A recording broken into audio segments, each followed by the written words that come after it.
할렐루야. 자, 우리 하나님의 말씀을 우리 함께 보겠습니다. 먼저 요한계시록 제1장 우리 10절 말씀부터 20절까지를 우리 보겠습니다. 요한계시록 제1장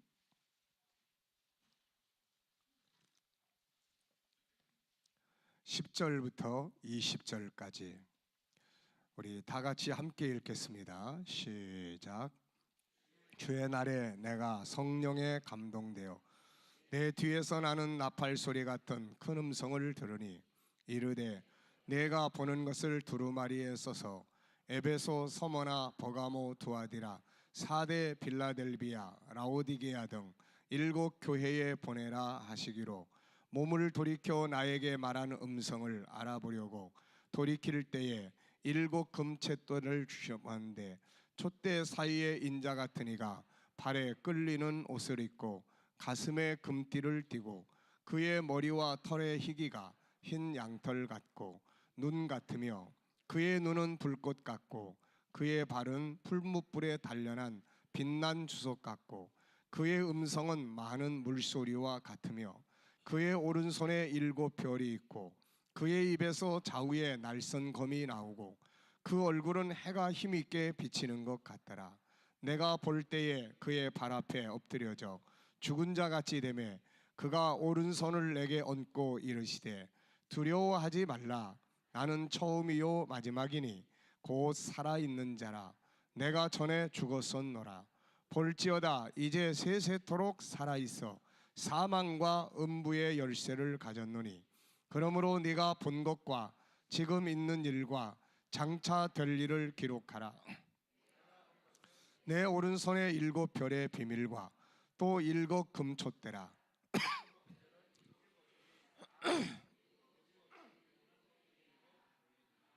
아멘. 할렐루야. 자, 우리 옆에 분들과 인사하겠습니다. 오시느라고 수고하셨습니다. 은혜 많이 받으시기 바랍니다. 네. 자, 며칠 동안 우리가 열심히 은혜를 많이 받았습니다.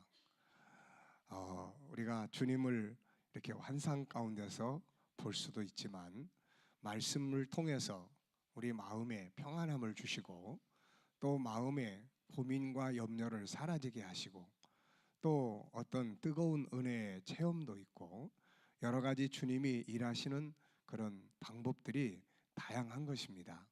그래서 우리가 저도 한 주간 이렇게 3일 동안 말씀을 전하면서 제가 우선 은혜를 많이 받고 있습니다.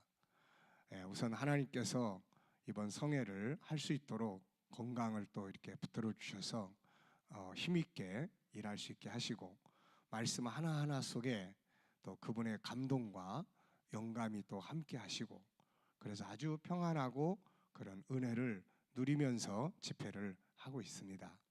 이것이 이제 주님이 일하시는 그런 증거고 주님과의 만남의 증거라고 저는 믿습니다. 이날까지 오랜 세월을 주님과 함께 이렇게 세상을 살아가고 일하면서 만남의 방법이 참 다양했어요. 보면은 어떤 때는 뭐 뜨겁게, 어떤 때는 성령의 세미한 음성으로, 어떤 때는 성경을 읽으면서 그 성경 속에서 아주 깊이 있게 감동을 받게 하셔서 펑펑 울기도 하시고 또 기도할 때 어떤 때는 그런 세미한 영감으로 본인의 아픔이나 본인의 생각을 주시고 또 내가 묻고 질문하면 어떤 때는 그분이 나에게 또 질문하시면서 그러면서 늘 그분을 경험하게 하셨어요. 그 힘이 여기까지 왔습니다. 그래서 여러분들도 자기를 가만히 돌아보면은 주님을 만나고 은혜 나누고 은혜 받고 하는 여러 가지 많은 증거들이 다 있어요. 어떤 사람은 불을 받아서 펄펄 뛰기도 하고 그렇습니다. 어떤 사람은 비둘기처럼 고요한 가운데 마음의 큰 평안으로 임해서 그렇게 태풍이 불고 고난스럽고 힘들었던 상황들 속에서 고요한 평안한 심령을 갖게 되는 경우도 있고 어떤 때는 아주 확신 있는 그런 것을 갖기도 하고 어떤 때는 하나님의 말씀을 깊이 귀를 가면서 묵상을 하다 보면은 그 말씀이 하나하나 깨달아져서 가면서 감동하고 울고 그러면서 다시 다짐하고 그러면서 주님이 일을 하시고 계시는 거예요. 그런 확실한 믿음을 갖고 오늘도 여러분 속에서 일하실 주님을 기대하면서 오늘 주어진 시간에 함께 말씀을 나누고 은혜를 받을 수 있기를 바랍니다. 그동안 우리가 이제 저도 이제 목회한 지가 벌써 이제 36년째고 신앙의 인생인으로서 살아온 지가 오랜 세월이 흘렀고 또 나이가 이제 들어서 어떻게 보면은 막 젊은 그런 시절이 아니고 그러다 보니까 요즘에 이제 세월이 흘러가면서는 항상 요즘에 무슨 생각을 많이 하냐면 이제 열매에 대한 생각을 많이 해요. 열매. 진짜냐 가짜냐 이런 생각을 참 많이 합니다. 내가 가는 길이 제대로 가고 있는 거냐? 과연 신앙이 이론적인 거냐? 생명력이 있는 거냐? 이런 생각들을 참 많이 하면서 갑니다. 그래서 이론도 중요하지만 이제 실제가 중요한 그런 시기를 살고 있는 것 같아요. 젊었을 때는 그냥 인간의 기분도 있고 감정도 있고 뜨거운 열정도 있고 이런 것들에 의해서 가기도 하지만 그러나 이제 나이가 들어가면서 하나하나가 이제 진실된 걸 찾기를 원하고 정말 올바른 가치를 찾기를 원하고 열매 맺는 걸 찾기를 원하고 우리가 이제 주님 앞에 섰을 때 그분이 우리한테 찾는 건 열매잖아요. 진짜 제대로 믿은 거야? 잘못 믿은 거야? 뭐 세월이 많을 때는 그런 것도 이렇게도 해보고 저렇게도 해보고 그러지만은 그래서 이번 성회를 통해서도 우리가 실제적 신앙의 모습이 뭐냐? 우리가 신앙을 어디에 뿌리를 둬야 될 거냐? 신앙의 뿌리를 거기에 두었을 때는 어떤 결과가 나타나는 거냐? 정말 이 신앙이 나에게 어떤 영향력을 주고 그리고 내가 가지고 있는 신앙이 내가 살아가는 현장에 어떤 영향력을 미칠 수 있는 거냐? 이런 문제들을 많이 생각하고 이번 성회를 이끌어가고 있습니다. 자, 우리가 이제 사도 바울이 발견한 예수 그리스도에 대해서 우리가 쭉 이야기를 하고 있어요. 신앙은 예수님에게 뿌리를 내려야 된다. 예수님이 신앙의 중심이 돼야 돼요. 예수님이 사람이 중심이 돼도 안 되고 내 생각이나 기분 감정이 중심이 돼도 안 되고 예수 그리스도가 신앙의 중심이 돼야 돼요. 그게 기독교예요. 예수님이 살아계신 걸 믿는 것, 예수님이 역사하시는 걸 믿는 것, 예수를 영접한 것, 예수를 내가 받아들인 것, 예수님을 내가 내 인생에 모셔드린 것, 내가 예수님을 나의 구주로 인정하는 것, 여기서부터 출발을 해요. 이제 그러면 이제 그 다음에는 거기에서 끝나지 말고 거기에서 멈춰버리면 안 돼요. 받아들였어, 영접했어, 나는 인정해. 여기서 끝나버리면 안 된단 말이죠. 실제로 그분이 내 삶을 이끌어가도록 하기 위해서는 거기서 끝나면 안 되고 더 깊이 내려가야 된다. 더 깊이 내려가야 된다. 그래서 사도 바울이 더 깊이 내려가는 신앙의 보물들을 설명을 했어요. 그래서 바울이 예수에게서 발견한 5가지의 보물이 있었습니다. 바울은 이것을 발견하기 전에는 예수가 바울에게 어떤 사람이었어요? 이것을 발견하기 전에는 예수가 버려야 될 돌멩이 같았어요. 그래서 예수를 믿는 사람들을 다 잡아다가 감옥에 넘깁니다. 그런데 바울이 예수를 만나면서 이 보물을 발견한 거예요. 세상에 그 누구에게서도 찾을 수 없는, 세상의 로마나 헬라 철학이나 유대교의 율법이나 그 어떤 것에서도 찾을 수 없는 놀라운 보물을 바울이 발견을 한 겁니다. 예수라는 분 안에서. 그래서 바울은 항상 그의 글 속에서 예수 안에, 예수 안에, 예수 안에 이렇게 이야기하는 거예요. 예수 안에 이런 보물들이 있다. 그래서 그가 발견한 예수 안에 있는 5가지의 보물을 우리가 살펴봤어요. 첫째는 예수가 하나님이라는 것을 바울이 깨달은 거예요. 사람으로만 알고 있던 존재가, 평범한 인간으로만 알고 있던 존재를 어느 날 알고 보니까 만물을 지은 전능한 신이라는 걸 알게 됐을 때 바울의 충격이 컸을 거예요. 우리는 늘상 들어왔던 이야기 중에 하나이기 때문에 그렇지만 바울이라는 사람에게는 예수가 단순하게 유대인의 그 이단과 같이 여겼던 사람이 어느 날 예수가 자기의 창조주고 자기 하나님이라는 걸 알게 됐을 때에 바울은 엄청난 충격과 함께 그 가치를 깨닫게 됐을 거예요. 그래서 예수는 하나님이시다. 그래서 우리가 그분에게 경배하는 거예요. 그분에게 예배를 하는 겁니다. 성부 하나님과 함께 예배를 받으시기에 합당하신 분이 예수 그리스도다, 그 말이에요. 믿습니까? 그래서 그분을 하나님으로 믿을 때 힘이 있는 거예요. 그분을 하나님으로 믿을 때 우리가 세상을 이길 수 있는 담대함이 거기서부터 나오는 거예요. 예수님을 어떤 분으로 믿느냐에 따라서 우리의 믿음과 삶의 모습이 엄청나게 많이 달라지게 되는 거죠. 오늘 여러분들에게 예수는 어떤 분입니까? 여러분들에게 예수는 누굽니까? 여러분들에게 예수라는 분은 과연 어떤 위치에 있는 분이고 여러분들에게 어떤 가치를 주는 분입니까? 이것에 우리가 바르게 알아야 되는데, 오늘 우리는 사도 바울을 통해서 예수 그리스도 안에 들어있는 그런 요소들을 보게 되는 거예요. 그래서 예수는 하나님이다, 여기에 뿌리를 내리는 거예요. 그 다음에 두 번째는 예수님은 길이다. 예수님은 길이다. 우리가 인생을 어떻게 살아가야 될 것인지, 무엇을 위해서 살아가야 될 것인지, 이것을 알게 해주고 보여주는 인생의 길이다. 그래서 이 길을 그분이 하나는 자기의 삶을 통해서 보여주고 하나는 그분의 가르침을 통해서 보여주는 거예요. 그래서 우리가 신앙의 뿌리를 그분의 하나님 되심에다가 딱 내린 사람은 하나님 예수 그리스도 주님은 나를 도우실 수 있는 분입니다. 그래서 그분에게 맡길 수 있는 거고, 어려운 일을 만나면 와서 그분 앞에, 은혜의 보좌 앞에 담대하게 나와서 부르짖을 수가 있게 되는 것입니다. 그런 믿음의 행동이 나타날 때 그곳에서 주님은 하나님으로서 일하시는 거고 우리를 이끌어가는 길로서 바른 길로 인도하시게 되는 거예요.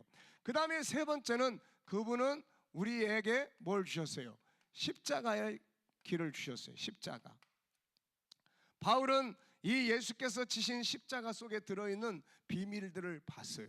이게 너무너무 큰 비밀, 보물들을 본 거예요. 그래서 이 십자가가 바울을 확 바꿔버렸어요. 이게. 그래서 고린도서 5장 17절에서 내가 새로운 피조물이 됐다, 누구든지 그리스도 안에 있으면 새로운 피조물이 된다라고 이야기하는 거예요. 이게 그냥 교회만 왔다 갔다 해가지고는 되지가 않아요. 교회의 뿌리를 내리는 것은 참 좋은 일이에요. 그런데 교회의 뿌리를 내리는 것은, 교회는 예수 그리스도께서 머리이기 때문에 예수 그리스도에게 뿌리를 내려야 되는 거야. 그리고 예수 그리스도 안에 들어와서 이런 그분 안에 가지고 있는 그 특징에다가 뿌리를 내려야 돼요. 그런데 예수 그리스도 안에만 들어와 있고 교회 안에만 들어와 있어 가지고는 예수가 만남이 뭔지를 잘 몰라요. 만남이라는 건 우리가 이런 걸 통해서 만나고 경험하는 거예요. 이런 걸 통해서 만나고 경험되어지는 거예요. 자, 그래서 이 십자가 신앙 안으로 들어가야 되는데 바울은 이 십자가 안에 있는 6가지를 이야기를 했어요. 6가지. 첫째는 뭐였습니까? 첫째는 십자가를 통해서 그 앞에서 하나님의 사랑을 봤어요. 사랑. 하나님의 사랑은 4가지로 나타났는데, 첫째는 창조의 사랑, 두 번째는 구원의 사랑, 세 번째는 임마누엘의 사랑, 네 번째는 예비하시는 사랑, 하나님의 나라를 예비하시는 거예요. 이 사랑을 본 거예요. 이 사랑을. 창세기 창조는 1장에서부터, 예비하신 사랑은 요한계시록 22장까지, 창세기부터 요한계시록까지 전체적 속에 나타나고 있는 하나님의 사랑이에요. 이 하나님의 사랑을 본 거예요. 그래서 하나님의 사랑을 보면서 그 사랑에 감격해서 그는 미치도록 주님을 따라가게 됐던 것이에요. 그 다음에 두 번째는 뭐가 있었습니까? 바로 예수 그리스도 안에 우리가 배워야 될 것들이 있단 말이에요. 뭐가 들어있습니까? 순종이 들어있고 그분의 낮아지심이 들어있고, 그 다음에 뭐가 또 있어요? 그분의 용서, 그 다음에 희생, 이런 것들이 들어있는 거예요. 그래서 신앙의 뿌리를 십자가에 둔 사람은 순종 안 할 수가 없어요. 예수님의 십자가가 내 안에서 항상 살아서 역사하기 때문에 주님의 십자가 그러면 순종. 그래서 하기 싫어도, 예수님도 십자가 지는 거 육신적으로는 하고 싶은 일이 아니었어요. 너무 힘든 일이니까. 그렇지만 아버지의 십자가를 앞에 놓고 내 뜻은 이렇지만 그러나 아버지의 뜻대로 하시옵소서. 순종하는 거예요. 순종. 그래서 이런 부분들을 십자가에 뿌리 내린 사람들은 이런 것들을 내가 살아가게 되는 겁니다. 그러니까 변화가 오게 되는 거예요. 믿습니까? 그 다음에 세 번째는 뭐가 있었습니까? 그분의 아픔이 들어있어요. 아픔. 찢어지고 재판받고 다섯 번이나 재판을 받고, 그리고 살점이 떨어져 나가고 주먹에 얻어맞고 침뱉음을 당하고, 전능하신 하나님이 자기가 만드는 인간들에게 오셔가지고 무시당하고 침뱉음을 당하고 온갖 모욕을 다 감당하는 이 아픔이 십자가 속에 있는 거예요. 그래서 그 십자가를 딱 볼 때 그 아픔을 보면, 오늘 낮에도 이야기했잖아 우리가. 그 아픔을 보면은 그 아픔 때문에 내 마음에 아픔이 오는 거예요. 그게 은혜고 그게 감동이에요. 그러니까 주님을 만난다는 거는 그분의 아픔을 내가 만나는 거예요. 그분의 아픔을. 그분이 나를 위해서 십자가를 지시고 고통을 받았던 그 아픔을 내가 만나는 겁니다. 이게 은혜 아래서 성령의 감동 안에서 더 깊어질 때는 그 아픔을 느껴요, 자기가. 그래서 그것 때문에 감사하고 그것 때문에 죄송하고, 그래서 자기 자신이 변화가 돼가게 되는 거예요. 믿습니까? 인간은요, 자기 스스로가 이런 것들을 느끼고 경험하기 전에는 아무리 좋은 교훈을 이야기해도 인간은 안 바뀌어요. 근데 인간이 바뀌는 거는 이런 은혜들이 내 안에서 살아 역사할 때는 바뀌게 되는 능력이 나타나는 거야. 그게 바뀌게 되는. 자, 그 다음에 네 번째는 이제 뭐가 있었습니까? 뭐가 있었어요? 그 안에 들어있는 나의 존귀함이 들어있단 말이에요. 오늘 오전 시간에 요 이야기 했어요. 요 이야기. 예수님이 세상에 오셔서 행하신 일들을 보면은 우리가 좀 이해하기 힘든 일들이 많아요. 버려진 사람들을 찾아가신 일이라든지, 그리고 자기보다 낮은 자들의 발 앞에 무릎을 꿇고 발을 씻겨주는 일이라든지, 세상에서 버림받고 소외당한 사람들을 불러다가 같이 형제요 자매라고 하는 그러한 모습이라든지, 더 나아가서는 인간을 온 천하보다 귀한 존재라고 말씀하시고 자기 목숨을 바쳐서 인간을 위해서 자기 생명을 바쳐주신 이런 일들이에요. 거기서 우리가 어떤 질문이 필요해요? 인간이 과연 그만한 가치가 있는 건가? 그래서 예수 그리스도 안에서 존귀한 나의 가치를 찾아내는 거다. 자기의 가치가 한없이 낮아지고, 세상에 우리가 하나님의 존귀한 존재로 세상에 왔는데 세상에는 약육강식이나 물질 문명이나 이런 잘못된 쓰레기 같은 가치들 때문에 우리의 가치가 땅속에 파묻혔어. 다이아몬드가 진흙 속에 파묻힌 것처럼 세상의 잘못된 가치들 때문에 우리 스스로의 소중한 가치가 파묻혀 버렸어요. 그래가지고 자기 스스로도 자기 가치를 몰라. 그래가지고 자기를 학대하고 나 같은 거 살 자격도 없다 그러고, 그리고 아예 가치 없이 막 뒹굴어. 쓰레기통 속에서 막 뒹군다고요. 그러면서 인생을 후회하고 파멸로 가는 거예요. 이러한 인생을 주님께서 오셔가지고 그분의 십자가의 피로 우리를 이미 덮여있는 쓰레기들을 다 치워줘요. 닦아줘. 그리고 성령으로 닦고 해서 우리의 존귀함을 다시 살려내. 그 이유가 도대체 뭐냐? 오늘 이 인간의 존귀함에 대해서 우리가 오전 시간에 말씀을 살펴봤어요. 그 다음에 그래서 예수 그리스도의 십자가 앞에 딱 서면은 나의 진정한 참모습을 우리가 찾아내게 되는 거예요. 그걸 봐야 되는 거야. 그것 때문에 십자가가 만들어졌다는 것을 우리가 알게 돼야 되는 거예요. 그 다음에 다섯 번째는 십자가는 고통만 있는 게 아니에요. 그 안에는 뭐가 있습니까? 영광이 있는 거예요. 영광. 그래서 주님께서 우리가 빌립보서 2장 5절부터 보면은 하나님께서 예수 그리스도를, 예수님이 하나님의 형상대로 가지셨지만은 그러나 낮고 낮은 대로 오셔서 죽기까지 순종했지만 그걸로 끝나는 게 아니에요.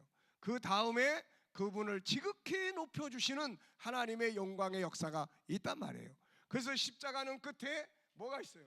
영광이 있는 거예요. 이거 봐야 된다. 그 다음에 여섯 번째는 십자가 속에서 뭘 봐야 돼요? 나의 십자가를 봐야 된다. 나의 십자가. 그래서 우리가 십자가 신앙이 필요하고, 예수님이 우리에게 알려주신 그분이 나의 길이 되시는 그 신앙이 필요하고, 그 길을 따라가는 신앙이 필요하고, 그 다음에 그분의 십자가 신앙이 필요하고, 그 다음에는 뭐가 있었어요? 이제 예수 그리스도의 나라의 나라. 우리가 이 세상의 나라에서는 희망이 아니에요. 이 세상은 희망을 우리가 가지고 살아도 그게 다 성취되는 것이 아닙니다. 그래서 사도 바울은 당시에 로마의 유토피아적인 정치적인 세계를 보면서도 그것보다 더 위대한 나라인 그리스도의 나라에서 자기의 인생의 희망을 찾게 된 거예요. 그래서 예수 그리스도의 나라에다가 우리의 신앙의 뿌리를 내려야 돼. 예수를 믿지만 세상 나라에다가 신앙의 뿌리, 인생의 뿌리를 내려가지고는 안 된단 말이에요. 세상의 나라에다 뿌리를 내리면 세상적 가치를 가지고 살아. 세상의 문화를 가지고 살아. 이래가지고는 세상과 세상 사람들이 굴복하지 않아요. 세상 나라보다 더 뛰어난 나라가 그리스도의 나라야. 그래서 그리스도의 나라 앞에는 세상 나라가 굴복하는 거예요. 그래서 우리 여기 젊은이들이 세상에 나가서 세상을 다스리고 세상을 이기기 위해서는 세상 나라의 보편적 가치만 가지고는 세상을 이기지 못합니다. 네? 세상을 이길 수가 없어요. 이것 가지고는 안 돼. 그래서 우리 그리스도인들은 그리스도의 나라의 가치관, 그리스도의 나라의 뿌리를 내린 인생관, 그리스도의 나라의 문화에다가 삶의 철학을 둔 그러한 것, 그리스도의 나라에 대한 창의력, 이런 것들을 가지고 세상을 살아갈 때 세상보다 단수가 높은 삶을 살게 되는 거야. 그렇게 살아서 세상 나라를 굴복시켰던 사람들이 다니엘과 요셉 같은 인물들이란 말이에요. 믿습니까? 우리가 천국 공부해라, 이게요 종교적인 이야기가 아니에요. 네. 가장 뛰어난 학문이야. 바울은 예수 그리스도를 아는 지식이 가장 고상하다고 이야기를 했어요. 그 사람이 지식이 모자른 사람이 아니에요. 당시에 세상을 이끌어가던 세 가지의 사상이 있었다고 그랬죠. 첫째는 로마의 정치예요. 유토피아, 인간의 꿈이 실현된 것 같은 거대한 제국이에요. 모든 인류가 다 로마를 사모했어요. 그래서 세계는 로마로라는 말이 나온 겁니다. 그리고 두 번째는 헬라 철학이야. 이 헬라 철학은 지금도 살아서 우리 인간 세계를 이끌어가고 있어요. 지금도 소크라테스가 살아서 우리를 이끌어가고 있다고요, 세상을. 그런데 바울은 당시에 이걸 아주 능통한 사람이에요. 그런데 이 속에서 바울은 답을 못 찾습니다. 결국 예수 그리스도 안에서 답을 찾았어요. 그래서 바울은 자기가 알고 있는 수많은 지식들이 있지만은, 그러나 그 모든 지식을 다 쓰레기처럼 버린 거예요. 왜? 예수 안에 답이 있기 때문이에요. 그래서 우리가 열심히 예수를 연구를 해야 되는데 예수를 연구를 안 한단 말이에요. 이거 예수를 연구를 안 해요. 예수를 연구해서 우리도 이런 걸 발견을 해야 되는데, 발견을 하면 이 속에 내 인생이 있고 세상보다 뛰어난 지혜가 있고 능력이 있는데 말이죠. 그리고 당시의 율법, 유대인들의 율법, 이 세 가지가 당시 세계를 끌고 갔어요. 세계, 그 당시에 이끌어가는 세계의 철학이고 사상이 그랬어요. 그런데 사도 바울은 이 세 가지를 다 전문적으로 공부한 사람이에요. 그런데 이것들을 보고 나중에 예수를 만나보니까 예수 안에 자기가 찾고 있던 꿈이 있고 이 세상의 모든 것보다 뛰어난 지혜가 그 안에 있는 것을 알게 됐어요. 그래서 예수를 발견하고 난 다음에 그가 간절한 소원이 생겼죠. 세상 것들은 다 버려버리고 쓰레기처럼 버려버리고 그 다음에 오직 세 가지. 첫째는 뭐예요? 예수를 얻기를 바란다. 둘째 뭐예요? 예수에게 발견되기를 바란다. 셋째 뭐예요? 그리스도의 나라에 동참하기를 바란다. 이 세 가지의 꿈을 가지고 그가 세상을 살았던 겁니다. 믿습니까? 오늘 우리들도 그런 자세를 가지고 이 나라에 뿌리를 내려야 돼요. 그런데 이 나라가 어딘지도 모르고 있고 이 나라가 어떤 세상인지도 모르고 있고, 그런데 어떻게 이 나라가 우리 속에 들어와서 우리를 통치합니까? 이거 안 되는 거예요. 그래서 우리 성도들이 이러한 신앙의 뿌리를 내리기 위해서는 예수 그리스도에 대해서 열심히 연구해야 돼요. 공부해야 돼요. 그리고 그분의 길에 대해서 공부해야 됩니다. 연구해야 돼요. 우리가 기도만 통해서 이분이 뭐 환상 가운데 다 보여주는 게 아니에요. 이미 마태복음서부터 요한복음까지 그분이 걸어가신 길을 다 써놨고 그분이 우리들에게 따라가야 될 길을 전부 다 설명을 해놨어요. 그러니까 우리는 이것을 배우고 익히고 연구하는 데다가 힘을 쏟아야 된단 말이에요. 이거 믿습니까? 그래서 우리 청년들도 교회 와가지고 찬양하고 설교 한번 듣고 그냥 가가지고 안 돼. 예?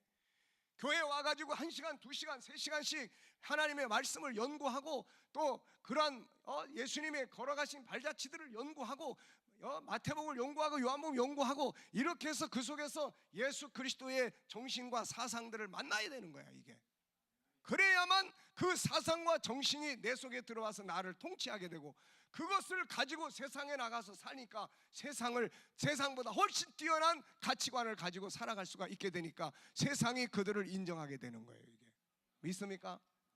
저는 성경 속에서, 성경이 다 감동을 주는 말씀들이지만, 성경이 감동을 주는 말씀들이지만은, 그러나 그 중에서도 다니엘서 2장을 보면은 그 글을 볼 때마다 마음에 불이 붙어요. 자신감, 담대함. 다니엘서 2장에 보면은 이 바벨론의 왕 느부갓네살, 유다 왕국을 칼날로 다 전멸시키고 포로로 잡아온 그 젊은이 앞에 느부갓네살이 내려와 가지고 무릎을 꿇고 엎드려서 절을 하는 장면이 나오잖아요.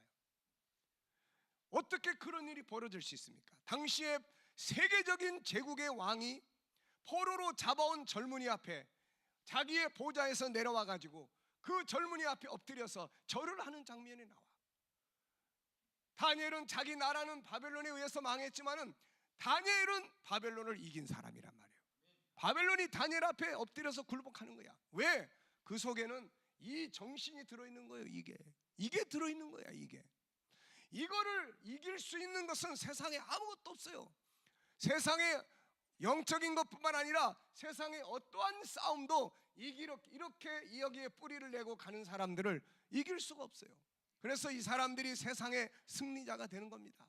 근데 우리는 세상의 학문, 세상 것들을 배우고 익히는 데는 어마어마한 시간들을 투자하고 매일 매여서 거기에 쫓아다니고, 때로는 우리가 도서실에 가서 밤잠 못 자고 연구하고 공부하는데, 이러한 정신과 사상, 세상을 이길 수 있는 정신과 사상을 연구하고 공부하고 배우는 데는 일주일에 단 1시간도 안 쓴다고요.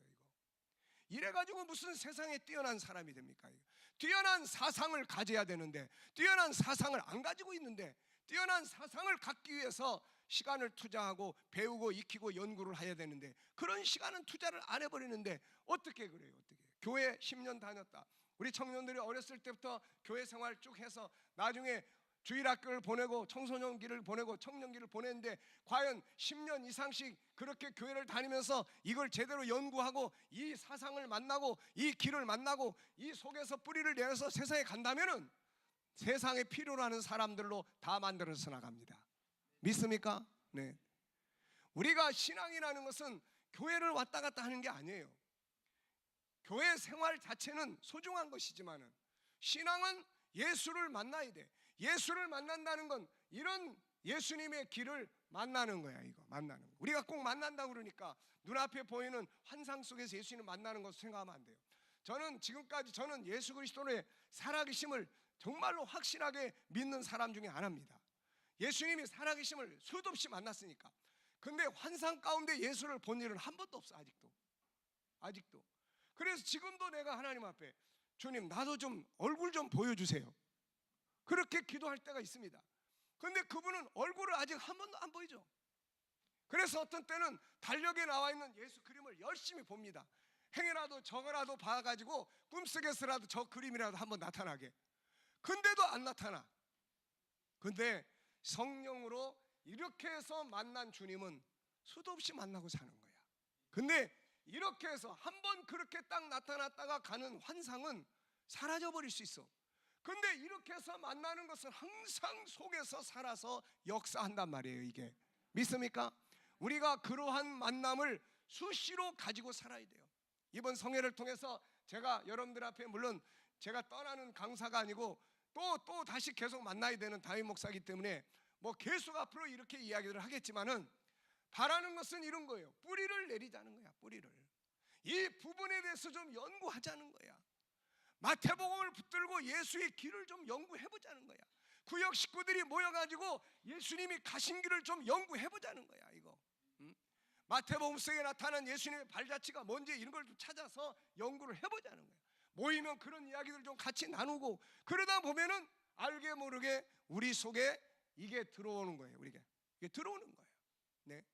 요즘에 우리 상공상흥이 주일날 저녁에 우리가 공부하고 그러는데, 앞으로 좀 더 이런 거 확대시켜가지고 예수를 좀 더 연구하는, 예수 그리스도의 길을 좀 더 깊이 연구하기 위해서 시간을 투자할 수 있는 이러한 우리 세대들로 발전하기를 바랍니다. 네.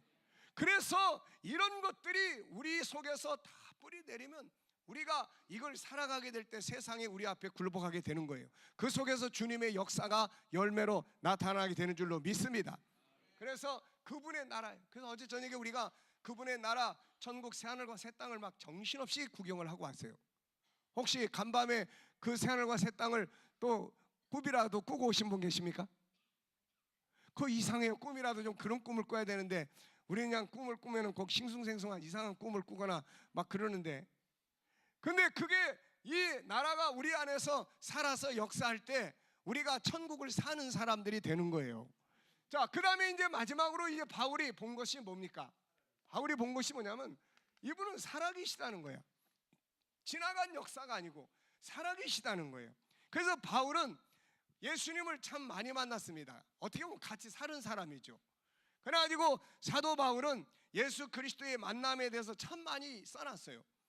우리가 그의 사도행전을 보면은 다메섹 도상에서도 내가 그분을 만났고, 고린도의 18장에 사도행전 18장에서 고린도에서도 그분을 만났고, 그 다음에 사도행전 23장에 보면은 예루살렘에서도 핍박을 받을 때 예수를 만나서 예수님이 나를 이 로마로 보내겠다고 하시는 이야기를 써놓고, 유라굴라 광풍에 불 때도 바울 사도는 그 광풍 속에 그분이 나와 함께 계셨다고 이야기를 한단 말이에요. 이게 바울의 이야기만 돼가지고 안 되잖아요. 오늘 우리들의 이야기가 되시기 바랍니다. 그렇게 될 수가 있어요. 바울은 이미 하나님의 나라로 갔어요. 그가 그토록 뿌리 내리고 살았던 그러한 은혜 속에서 그분의 나라로 이미 바울은 갔어요. 근데 우리는 지금 그 예수님은 지금도 여전히 살아서 우리를 불렀단 말이에요. 여러분을 이 자리에 불러놓으신 분이 바로 예수 그분이에요. 네, 그걸 우리가 알아야 됩니다. 네, 예수께서 부르지 않으면 이 자리에 올 수도 없어요. 오늘 여기에 오시는 분들이 여기에 오고자 하는 마음을 예수께서 심어놔서 예수께서 마음을 불어넣어 오시는 거야. 우리 청년들은 또 예수님께서 오늘 특송하라고 딱 지정해가지고 또 와서 또 특송하잖아. 그러니까 오늘 밤이 여러분들의 인생에서 아주 중요한 여러분들의 인생을 바꿔놓는 터닝 포인트가 되시기 바랍니다. 주님을 만나면 만날 때마다 인생은 한 번씩 바뀌어. 가야 될 길이 바뀌어. 인생의 가치도 바뀌고 다 바뀌는 거야 이거. 그래서 그분을 만나면 사람이 바뀌기 시작하고 가는 길이 바뀌기 시작하고. 그래서 뭐라고 그래요? 글쎄 내가 가고 싶어 그런 거 아니야. 그분이 나를 이렇게 만들어놨네. 그분이 그렇게 만들게 되시기를 바랍니다. 네. 자, 그래서 사도 바울은 이제 예수님을 이렇게 만나면서 디모데후서 4장 16절 17절 18절을 보면은 바울이 나중에 순교하기 직전에 그를 따라다녔던 함께 했던 동역자들이 다 떠나버렸어요. 세월이 지나가면 사람은 다 떠나는 거잖아요.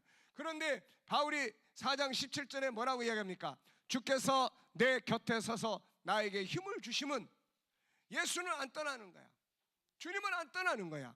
다 떠났는데 예수님은 바울이 세상을 떠나는 그 시간까지 함께 했고, 떠나는 순간에 그를 데리고 그의 나라로 들어가셨단 말이죠. 믿습니까? 그래서 18절에 보면은 주께서 나를 모든 악한 일에서 건져내시고 또 그의 천국에 들어가도록 구원하시리니 그에게 영광이 세세 무궁토록 있을지어다, 이렇게 고백을 하고 있습니다. 자, 여러분, 사도 바울은 그의 일생을 이 예수의 여기다가 그의 인생의 뿌리를 내렸어요. 그 전에는 바울이 인생을 어디에다가 뿌리를 내렸습니까?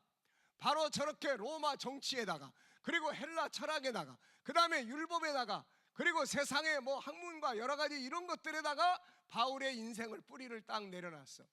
다 이게 뿌리를 이렇게. 오늘 우리는 뿌리를 어디다 내려놓고 있습니까? 근데 예수님을 만나고 예수님 안에 있는 진리들, 이 어마어마한 보물들을 알고 보니까 이거 옮겼어. 그래서 바울이 자기 인생의 뿌리를 이제 다 이리 내린 거야. 다 이리 내린 거예요. 그러다 보니까 여기서부터 영양분을 흡수해. 그래서 이전에 알던 거 다 배설물처럼 버리고 예수님이 보여주신 길을 걷기 시작을 했고, 그 다음에 예수 그리스도의 십자가의 뿌리를 내려놓고 보니까 예수 그리스도의 십자가 안에 있는 이런 엄청난 은혜들을 경험하면서 자기는 죽고 이 예수가 살아서 세상을 살아가게 되는 이런 삶을 살기 시작했어요. 그리고 그분의 나라에 뿌리를 두다 보니까 하나님의 나라에 대한 소망을 갖고 그가 하나님 나라에 갔다 와서 그 나라를, 세상의 그 나라를 살아가는 삶을 살게 된 거야 이게. 그러니 그가 가난한 자 같으나 항상 무슨 마음으로 살았어요? 부유했고, 또 둘러싸임을 받았지만은 둘러싸이지 않고, 죽는 자 같지만 사는 자고, 이렇게 살았단 말이에요. 이렇게. 믿습니까? 네. 나만 혼자 지금 열심히 흥분이 넘치는 것 같은데 여러분들의 마음도 좀 그렇게 강하게 뜨거워지게 되시기 바랍니다. 네. 그래서 오늘 저녁에는 끝나는 날이에요. 오늘은 집에 가지 마세요. 오늘은 집에 가지 말고 오늘 저녁에는 밤새도록 그분과 좀 부르짖고 씨름하는 역사가 있기를 바랍니다. 네. 빨리 가실 분들이 계시는 모양이네요. 자, 그래서 고린도 4장 7절에 보면은 우리가 이 보배를 질그릇에 가졌다. 그러면서 우리가 사방으로 우겨 싸움을 당하여도 쌓이지 아니하며 답답한 일을 당하여도 낙심하지 않고 박해를 받아도 버림받지 않고 거꾸림 당하여도 망하지 않고 이런 인생을 살게 될 줄로 믿습니다. 예수가 우리 안에 계셔야 되고 우리가 그분 안에 이렇게 뿌리를 내려야 돼요. 신앙의 뿌리를 여기에 내려야 돼. 여기다가. 네. 자, 오늘 우리에게 예수는 어떤 분입니까? 오늘 우리에게 예수는 누굽니까? 어느 정도 가치가 있습니까? 우리가 알고 있는 예수는 어떤 분입니까? 내 인생에 그분은 어떤 관계를 가진 분입니까? 이걸 우리가 바르게 깨닫고 바르게 알아야 내 인생이 그분 안에서 이끌려가게 되는 거예요. 믿습니까? 제가 세상 공부하는 사람들한테 항상 상담하면 그런 이야기 많이 해요. 저도 책을 읽을 만큼 읽은 사람이고 공부를 할 만큼 한 사람이고 하지만 결국에 그건 다 예수를 더 이해하기 위해서 예수를 더 깊이 깨닫기 위해서 우리가 그런 공부들을 참고하는 것뿐이에요. 그런데 보세요. 우리 여기 대학생들이 있습니다마는 1년에 수천 명씩이 같은 학과를 가지고 공부를 하고 나와요. 사회에. 그런데 이건 다 보편적인 공부야. 다 비스무리해. 디자인을 공부한다 그러면 다 비슷한 디자인을 대한민국에 있는 모든 학생들 수천 명이 비슷한 대한민국의 디자인을 공부해가지고 똑같이 밖으로 나온다고. 이게 다른 게 없어 서로 다. 그런데 여기에다가 이거를 아는 사람들은요 다른 디자인을 해. 이거를 아는 사람들은 다른 디자인을 합니다. 지구만 아는 사람은 디자인을 해도 지구 밖에는 디자인 못해. 우주를 아는 사람은 우주를 디자인할 수가 있어. 그런데 천국을 아는 사람들은 천국을 디자인할 수 있어. 오늘날 문명의 발전이 요구하는 게 뭔지 아세요? 천국을 요구하고 있어요. 천국을 요구하고 있어요. 인공지능이나 기계 문명이 발전하면서 마지막 클라이막스를 어디서 만들려고 하는 줄 아세요? 인간을 만들려고 하고 있어요. 인간을. 그런데 인간을 몰라. 근데 성경은 인간을 알아. 십자가 안에 들어있는 인간을 알아보세요. 글을 쓴다면 엄청난 글을 써낼 수 있을 것이고 그래서 저 같은 사람도 영화 만들어 보겠다고 그런 거 아닙니까? 그러니까 이게요 하나님의 나라를 그냥 종교적으로 생각하면 안 돼. 종교적으로 생각하면 안 된다고. 우리가 글을 쓰든지 뭘 그림을 그든지 뭘 하려면 안에서 뭔가 생각이 움직여야 되는데 세계관이 어느 정도냐는 거야. 세계관이.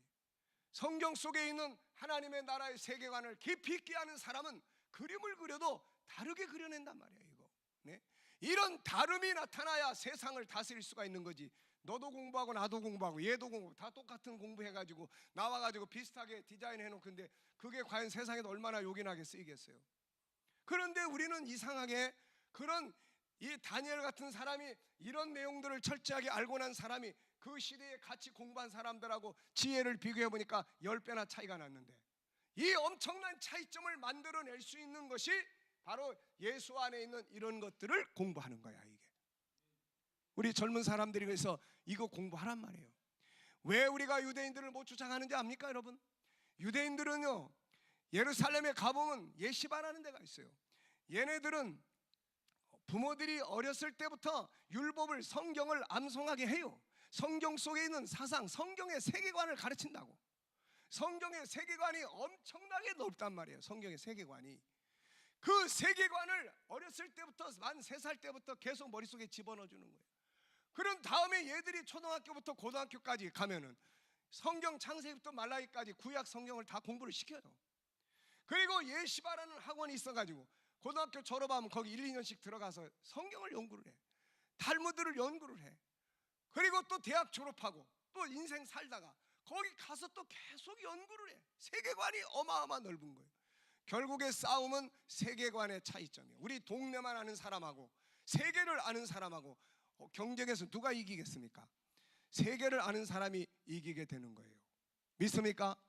그래서 그런 차이점 때문에 유대인들을 우리가 따라가기가 그렇게 힘든 거야. 세계가 그렇게 1500만 명밖에 되지 않는 인구가, 여러분들 예수님 당시에 유대인들의 숫자가 얼마인지 아세요? 예수님 당시에 예루살렘이 멸망할 때, 로마가 와서 예루살렘을 다 멸망시킬 때 이 예루살렘의 인구가 한 100만 명이 죽었어. 그 100만 명이 죽고 남은 인구가 한 8만 명밖에 안 남았어. 이 사람들조차도 전부 다 잡혀가가지고 유럽으로 유대인들이 잡혀가면서 유대인들은 다 없어져 버린 거예요. 그런데 그 사람들이 안 없어지고 계속 번성하다가 2차 대전 일어나면서 그 사람들 전부 다 가스실에 가서 600만 명이나 또 죽었어. 그래가지고 그 뒤에 또 번성해서 남아있는 인구가 지금 1500만 명인데, 그 중에 세계에 흩어진 사람들이 한 600만 명, 650만 명, 700만 명 되고, 그 다음에 이제 예루살렘으로 돌아온 사람들이 또 한 6, 700만 명 되는 거야. 그런데 이 사람들이 세계를 움직이고 있단 말이에요. 이거 그 이유가 뭔지 아세요? 그 이유는 그 속에 이 세계관이 들어있는 거야. 이 세계관이 우리나라 동양의 이 코딱지만한 동양적 사고 구조, 우리나라 사람들이 가지고 있는 동양적 사고 구조 가지고 이 성경의 세계관을 가지고 있는 사람들을 이길 수 있느냐? 절대로 못 이깁니다. 그래서 우리가 이러한 세상 속에서 나와서 경쟁을 하고 이러한 것들을 이기려면은 바로 이 그리스도의 나라에 대한 이거 집중적으로 연구해야 돼. 이거 십자가의 길을 집중적으로 연구해야 돼. 이게 우리의 삶의 현장에 나타날 때 세상보다 뛰어난 삶을 살도록 만든단 말이에요. 이거 믿습니까? 이번에 집회 끝나고 나면 이런 부분들에 대해서 더 연구하고 더 공부하는 운동이 일어나기를 바랍니다. 네, 그래야 돼요. 그래야 세상이 우리 앞에 굴복을 하게 된단 말이죠. 단지 교회 다니면서 예수는 종교적으로 한 인물, 과거에 있었던 인물, 이렇게 생각하면 안 돼요. 이렇게 생각해가지고는 예수가 내 삶 속에 나타나지 않습니다. 오늘 우리는 이제 이러한 내용들의 신앙의 뿌리를 좀 더 깊이 내릴 수 있는 그런 계기가 되시고, 그 다음에 중요한 건 이제 이것이 우리의 삶의 현장에서 나타나야 돼. 나타나기 위해서는 이런 것들이 어떻게 해야 된다고 그랬어요? 자, 이걸 어디로 가져와야 돼? 우리의 마음으로 갖고 와야 돼. 이거 우리의 마음으로 가져와야 돼. 여기서 듣고 끝나버리지 말고 십자가 안에 들어있는 이게 우리 안에 들어와서 이게 묵상되어져야 돼. 그래서 이 십자가의 내용과 사상이 내 생각을 통치를 해야 돼. 내 생각을 꽉 채워져야 돼. 은혜 충만이라는 게 딴 게 아니에요. 바로 이런 것들이 내 안에 들어와서 충만해지는 거야. 그죠? 아침에 눈을 뜰 때, 길을 갈 때, 뭘 할 때 그 속에서 내 속에서 십자가가 생각나고, 십자가의 아픔이, 순종이, 십자가 안에 들어있는 하나님의 사랑이, 십자가 안에 있는 나의 존귀함이 내 속에서 충만하게 생각되어질 때, 그것이 나를 변화시키고 흥분되게 만들고 강하게 만들고 나를 변화시키고, 그것이 세상에 나가서 사라질 때 세상을 굴복시키는 능력이 된단 말이에요. 믿습니까? 천국이 어디에 있어야 돼? 천국이 여기 있으면 안 돼. 이 성경책 속에 들어있으면 안 되고, 이 천국이 어디 있어야 돼요? 우리 안에 들어와야 된다고. 이게 자, 천국은 어디에 있습니까? 자, 우선 저 하늘에 있어요. 셋째 하늘이에요. 어제 이야기했어요. 그러면 셋째 하늘에 있는 천국이 그 다음에 어디에 있어야 돼? 내 안에 있어야 돼. 그래서 눈을 감으면 이 나라가 어떻게 해야 됩니까? 떠올라야 돼. 자, 오늘 좀 잘 떠오릅니까? 어제 저녁에 그렇게 열심히 공부를 했으니까. 그런데도 아직 눈 감으면 천국이 먼저 떠올라요? 여러분 집이 먼저 떠올라요? 네. 자, 눈을 딱 감으면은 먼저 뭐가 떠오르느냐? 집이 먼저 떠오르냐? 아니면은 천국이 먼저 떠오르냐? 먼저 떠오르는 것이 우리의 인생을 지배하게 됩니다. 이게.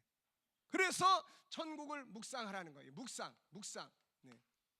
십자가를 묵상하고, 그분의 나라를 묵상하고, 그분의 걸어가신 발자취들을 묵상하고, 그리고 이런 것들이 이 안에 충만하게 채워져서, 그래서 이 사람이 이제 이렇게 충만해진 걸 가지고 살아갈 때 여기에 하나님의 나라가 임하고, 여기에 십자가의 능력이 나타나고, 여기에 예수님이 가신 길이, 성공적인 길들이 나타나고 하는 열매들이 맺어지게 되는 줄로 믿습니다.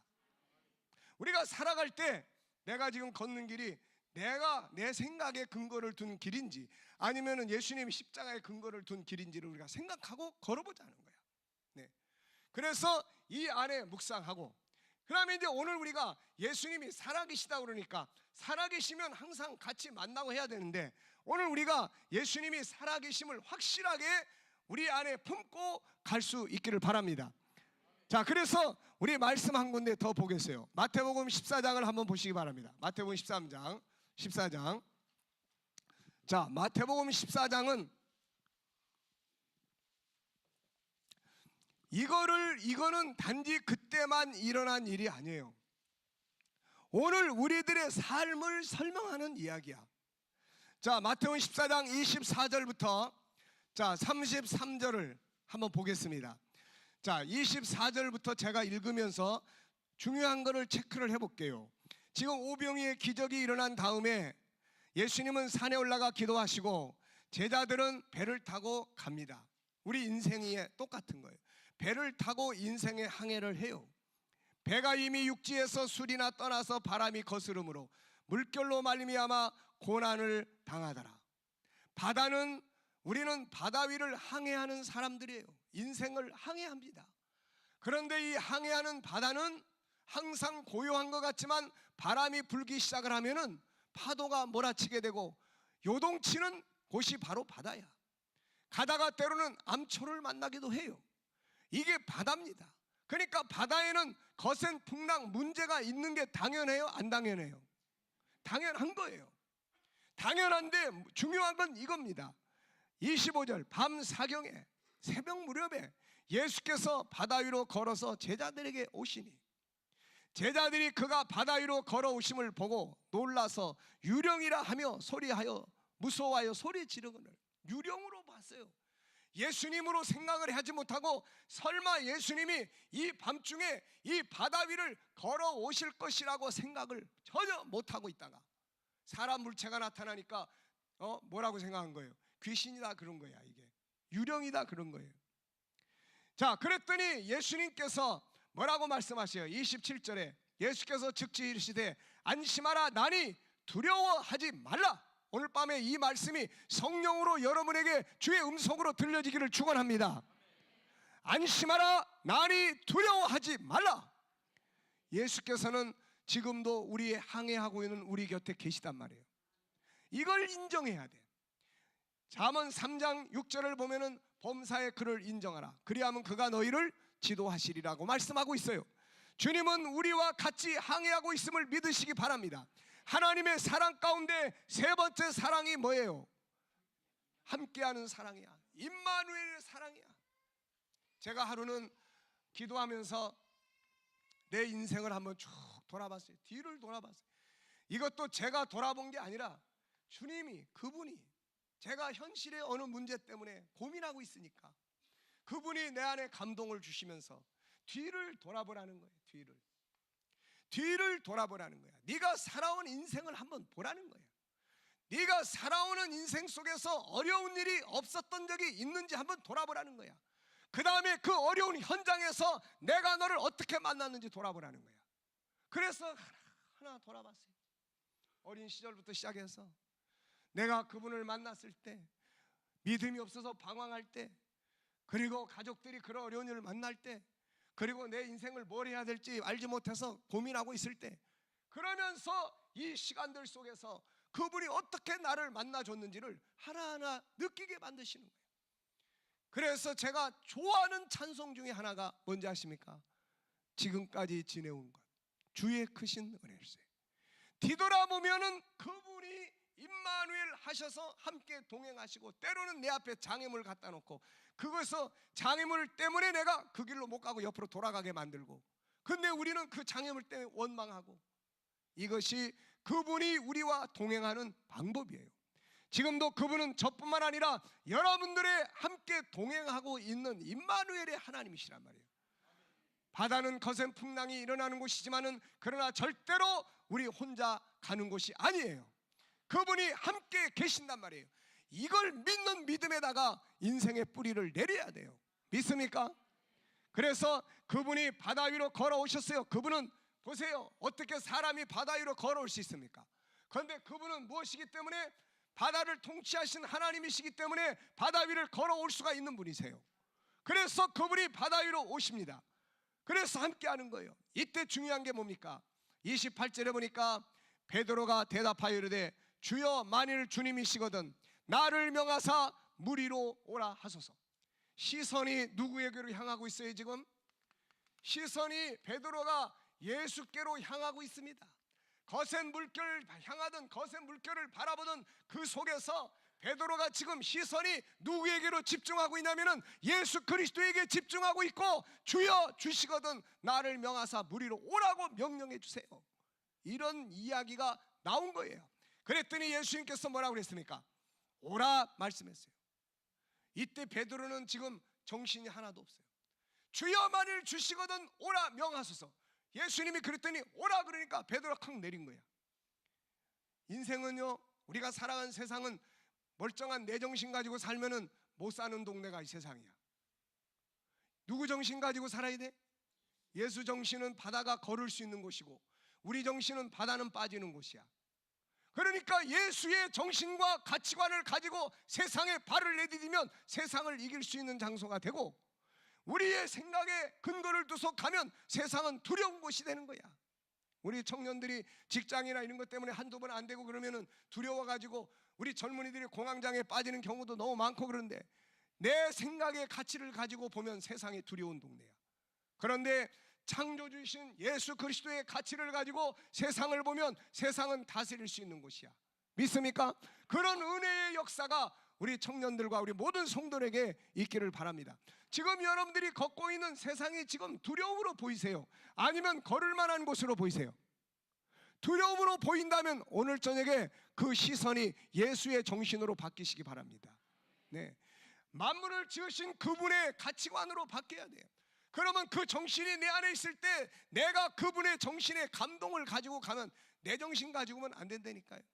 그러면 할 수 있다고 생각을 못해. 근데 그분의 정신을 가지고 가면 다스릴 수 있는 믿음이 생기고, 그 믿음이 다스릴 수 있는 능력을 만들어내게 되는 거야. 믿습니까? 그런데 이제 문제가 생겼어요. 예수께 집중해서 가면 되는데 문제가 생겼습니다. 바람을 보고 무서워 빠져가는 거예요. 바람을 보니까 무서워 빠져가는 거예요. 예수에게 집중했을 때는 걸을 수 있던 사람이 바람을 보니까 빠져들어가는 거야. 이 차이점뿐이에요. 살아계신 예수 그리스도, 전능하신 하나님이신 예수 그리스도, 십자가의 주이신 주님, 그 나라의 왕 되신 그분, 그분에게 집중하고 그분의 명령을 받고 그분의 뜻에 붙들림 받아 행동을 할 때는 세상을 다스릴 수가 있는데, 여기에서 뿌리를 옮기고 눈을 바꿔서 세상을 보고 바람을 보고 사람을 보고 현장을 보고 내 생각의 경험만을 바라보게 되면은 나도 모르게 다시 빠져들어가는 거야. 그래서 고민에 빠지고 혼란에 빠지고 담대함 어디로 사라져버리고 염려와 고민에 빠지고, 이게 심해지니까 마음의 병이 되고 두려움과 근심이 되고 이렇게 되는 거야. 오늘 밤에 예수의 가치관과 눈으로 우리들의 모든 것들이 다 바뀌어지게 되시길 축원합니다. 그 눈으로 세상을 볼 수 있도록 우리의 눈이 열려야 될 줄로 믿습니다. 그래서 베드로가 안타깝게도 바람을 보고 빠져들어가니까 베드로가 한 게 뭐예요? 빠져들어갈 때는 이게 즉답이야. 주여 나를 구원하소서. 다 같이 한번 따라합시다. 주여 나를 구원하소서. 다시 한번 주여 나를 구원하소서. 오늘 빠져 들어가고 있는 분들은 이 외침을 하시기 바랍니다. 다시 한번 우리 다 같이 크게 외쳐보세요. 시작.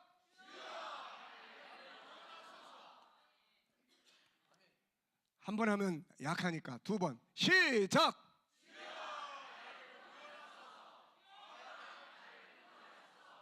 오늘 밤에 그렇게 하는 거예요.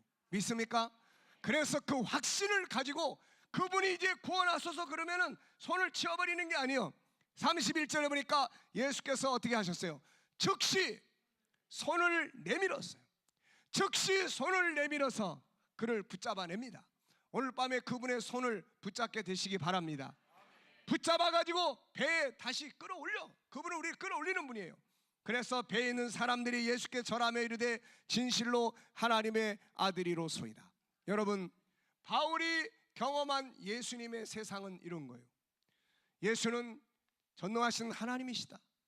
예수님의 길은 인생을 가장 아름답게 만들어주는 위대한 축복의 길이다. 예수님의 십자가 안에서 내가 변하게 된다. 예수 그리스도의 나라가 우리의 희망과 꿈이다. 그분은 살아 계시는 하나님이다. 여기에 대한 확실성을 우리도 갖게 되시기 바랍니다. 저도 이번에 이 말씀을 정리하면서 이제 앞으로 이 이야기를 많이 하고 이 속에 뿌리를 하나씩 더 내려갈 수 있도록 어떻게 이끌어갈 것인지 고민할 겁니다. 이제 여러분들도 나의 신앙의 뿌리를 여기다가 더 깊이 하나씩 새겨서 내가 사는 게 아니라 내 안에 예수가 사는, 이것이 사는 삶이 만들어지기 바랍니다. 바울은 갈라디아서 20장 2장 20절에서 이야기를 했어요. 이제는 내가 사는 것이 아니다. 이제 내가 죽었고 내 안에 예수 그리스도가 사는 거다. 예수 그리스도가 산다는 건 이게 산다는 거예요. 이게 이런 사람이 세상을 이길 수 있지 않겠습니까, 여러분? 우리는 오늘 밤에 살아계신 주님을 우리의 마음속에 이제 모셔드리고, 그리고 주님을 더 강하게 만나는 밤이 되어야 할 줄로 믿습니다. 뜨겁게도 만나고, 평안함으로도 만나고, 확신으로도 만나고, 환상으로도 만나고, 또 우리를 붙잡아 주시는 능력으로도 만나고, 치유로도 만나고, 확실성으로도 만나는 은혜의 밤이 되시기 바랍니다. 그리고 이제 그분이 내 안에 들어와 계시면 이제 어떻게 해야 돼? 이제 어떻게 해야 돼? 이분이 계시다는 걸 인정해서 만나기도 하고 내 안에 모셔드리면 이제 뭐 해야 됩니까? 교제해야 돼. 서로 소통하란 말이에요. 소통. 수시로 그분과 소통을 하세요. 물으세요. 귀를 기울이세요. 주님이 이럴 때는 어떻게 해야 될지 항상 수시로, 주님이라면 어떻게 할 건지, 주님의 십자가 안에서 어떻게 이걸 할 수 있는 건지, 이거를 이제 활용할 수 있는 소통의 신앙을 갖게 되시기 바랍니다. 그래서 내 안에서 떠오르게 하는 영감이 주님이 주시는 응답이야. 내 안에서 생각나게 하는 말씀이 주님이 가라고 하신 길이야. 그러면 이제 그 길을 순종해. 가다 보니까 이게 물이 번에서 포도주가 되기도 하고, 가다 보니까 삶의 변화도 오고, 고난도 있을 수 있지만은 고난이 변해서 기쁨이 되기도 하고, 세상에 그리스도로 말미암아 당시의 변화가 일어난 것처럼 오늘날 내가 가는 길이 내가 가는 게 아니라 내 안에 그리스도가 가기 때문에 내 가는 길의 변화들이 만들어지게 된다, 그 말입니다. 그래서 신앙이 재미가 있어야 되고, 신앙이 체험이 있어야 되고, 신앙이 항상 기대가 있어야 되고, 신앙이 생명력이, 역동성이 있어야 되는 줄로 믿습니다. 오늘 밤에 그런 은혜가 충만하고 앞으로 그런 은혜 속에서 살아가는 여러분들이 되시기를 축원합니다.